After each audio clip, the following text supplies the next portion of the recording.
وبنقدم الكلمة الآن للأستاذ حسن مراوي وزير الشؤون الخارجية في حكومة الظل.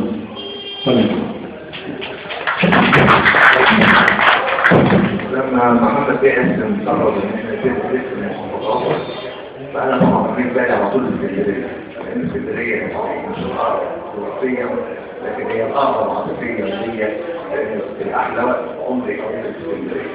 والله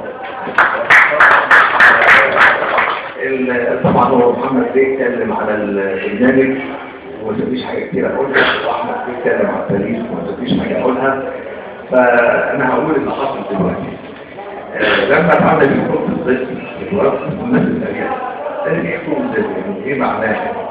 هي معموله في انجلترا بقالها سنين، والوزير العدل في حكومه الظل البريطاني هو اللي النهارده مستني عوده الاموال المعرضه من مصر من انجلترا اللي هي تيجي تاني مصر. فليها دور مهم جدا، ولما عملناها لقيت السفراء وسفارات العالم كلها بتكلمنا، الأحزاب الأجنبية بتجيلنا، برلمانات أعضاء برلمان، فإحنا طبعا كان لازم الأول مصلحة مصر أكثر من أي حاجة، برغم إن إحنا معارضة، برغم إن مش عاجبنا اللي بيحصل، ولكن إحنا بنعمل مصلحة مصر كلها، مهتمين جدا إن الأموال المعارضة ترجع، المساعدات اللي جايه من كل بلد العالم لازم تيجي، لان طبعا الشعب هو اللي بيتاثر فيها مش الحكومه، هي الحكومه. جبهه الانقاذ اهميتها النهارده ان مشاكلنا جدا اقتصاديه والنقل وكل حاجه، مفيش حاجه في مصر باقيه عالميه، لازم عايش في حاله تدهور وبيئه كل حاجه. فجبهه الانقاذ النهارده مفيش بطيء لوقته هيقدر يحل المشاكل.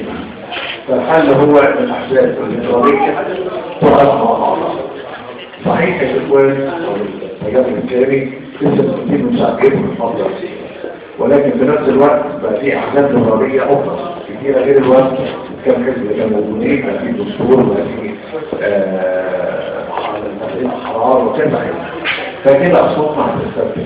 لازم التنسيق يكون الانتخابات قائمة واحدة للحفاظ على مدنية مصر الفترة هو دي كانت لجنة الإنقاذ.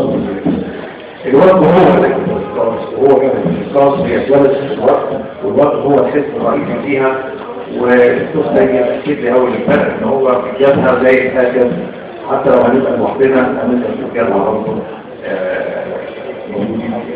طبعا في تعالج واحد، يعني ما هوش هيوصل العمر كله ولا هو اندماج، هو مجرد تعالج لتعديل مرحلة معينة. طبعا انا دلوقتي هتكون فرصه لاي حاجه ضعيفتها، واحنا هنروح بكل صراحه ومفيش اي حاجه يعني نطلبه عايزين الوقت ده على طول ما ينفعش يعني هنرد عليها كلها ان شاء الله.